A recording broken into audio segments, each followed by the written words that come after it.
For beginners dipping their toes into real estate investing, here are some strategies to consider. Start small by investing in real estate investment trusts, or REITs. These companies own and manage real estate properties, offering exposure to the market without the need for significant capital.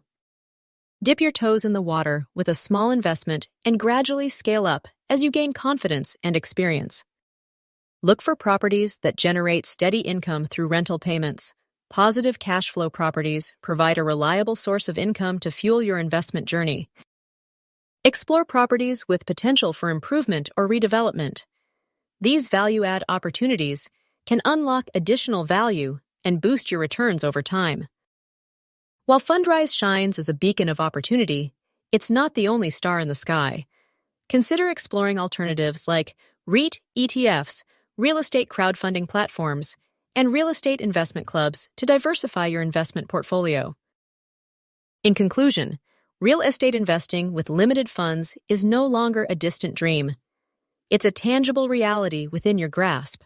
Whether you choose Fundrise or another avenue, the key is to take that first step towards financial empowerment. Start your journey today and unlock the door to a brighter, wealthier future.